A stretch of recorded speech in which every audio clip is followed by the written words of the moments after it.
I call Jacinda O'Dern. Thank you, Mr. Speaker. Well, there's certainly been members on the other side of the House that haven't let a second go by in terms of an opportunity to speak at great length on this bill. So I instead think that this bill's been pretty well canvassed in this House now, and the good people working on the Arts Centre probably just want us to pass it at this point in time.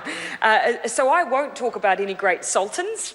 Instead, I will use my short address to acknowledge the commitment and the real purpose, sense of purpose that's driving the people who are working on this project, and thank them for their work. I've been lucky enough to, a little while ago now, take a tour of the Arts Centre.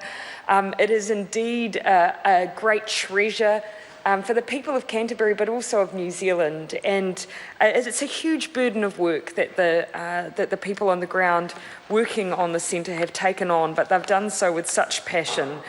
So while this bill provides a legal foundation for the Trust Board and for the governance structure, one that is more fit for purpose, none of that can capture all of the additional layers of work and passion and love and commitment that goes into a project like this.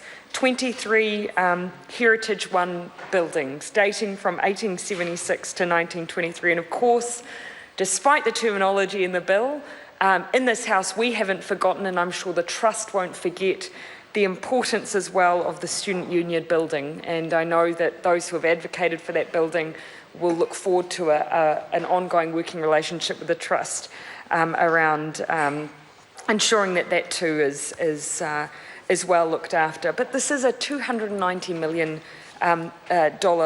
project, and even then that figure doesn't capture all of the human spirit that will go on behind the scenes to ensure that this project is a success. My final word, Mr. Speaker, is to acknowledge that as of February 2015, there have been 1,240 demolitions in Christchurch. Now, we absolutely acknowledge that for safety reasons, that some of those demolitions were absolutely legitimate, but we have now lost 20%. 20% of those demolitions were heritage buildings. And for a long time, Labor advocated that the powers that sat within Section 38 of the Canterbury Earthquake and Recovery Act were being used beyond their necessary term of life, and that it was becoming overzealous and we should revert back to our normal decision-making process. That was the argument that Labor has made for a long period of time.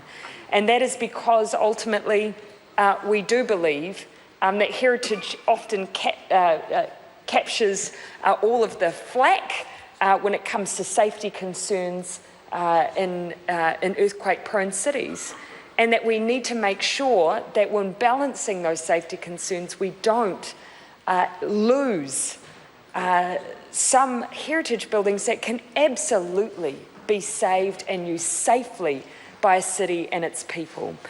So I wanted to make those closing remarks. I endorse what Eugenie Sage said as well about ensuring that while decisions are made around the cathedral, that we don't lose, that we don't allow the continued rot of that building while those decisions are being made, because that then makes a decision inevitable, and that would be unfair to the city.